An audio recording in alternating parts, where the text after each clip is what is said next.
Donc, désormais, on aura donc cette méthode. On va en rajouter un autre qui sera donc onSubmit, handle submit. On va l'appeler comme ça, handle submit. Donc ça correspond au formulaire que l'on va soumettre après avoir cliqué sur entrée, search, ou alors en cliquant sur voilà, donc simplement pour valider une recherche. Et donc ce qu'on va faire, c'est pareil. On va cette fois-ci, donc on va pas viser donc cibler eTarget value, mais on va cibler celui-ci. This state text. Donc on va pouvoir, à l'instant où l'on soumet notre formulaire, donc voir ce qui correspond à l'état actuel du composant, l'état local du composant.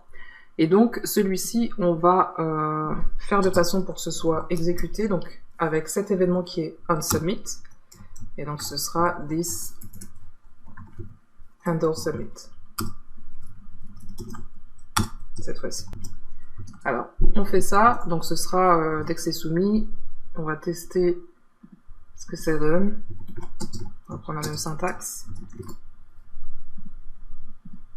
Donc, on va faire ça. Voilà, donc le souci par contre, c'est que lorsque on aperçoit donc quelque chose, donc on va vérifier si c'est bien. Ah oui, il me semble que j'ai utilisé le mauvais... Bon, il y a plein de corrections à faire. J'ai utilisé texte, or c'est input, parce qu'on l'aperçoit rapidement, mais on voit que c'est undefined, mais ça c'est normal, puisqu'en fait il ne s'agit pas de texte, on n'a pas de propriété qui correspond à texte. Je me suis trompé, c'est input en fait, voilà. Donc évidemment, donc lorsque vous faites référence à quelque chose qui n'existe pas, donc forcément ce sera... Voilà, donc là on peut lire rapidement news. Donc le souci c'est que le défaut, le comportement par défaut du formulaire, c'est de rafraîchir la page, donc c'est pas ce que l'on souhaite. Donc pour éviter ça, on va faire un prevent default. Voilà, donc on va utiliser donc cette méthode JavaScript built-in qui va éviter donc qui va contourner le problème de comportement par défaut du formulaire, ce qu'on ne souhaite pas ici, donc prevent default. Donc vous allez voir que cette fois-ci ça ne va pas se soumettre. Donc on va de nouveau retester, on va taper news.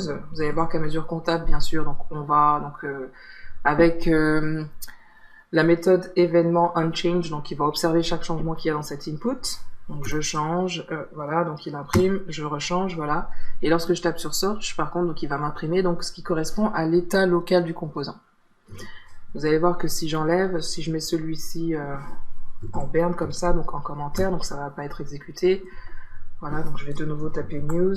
Voilà, donc search, voilà, on va juste afficher news. Ok, donc ça fonctionne bien. Est-ce que ce qu'on veut faire avec ça, donc une fois qu'on a cet élément, c'est qu'on veut en faire une requête.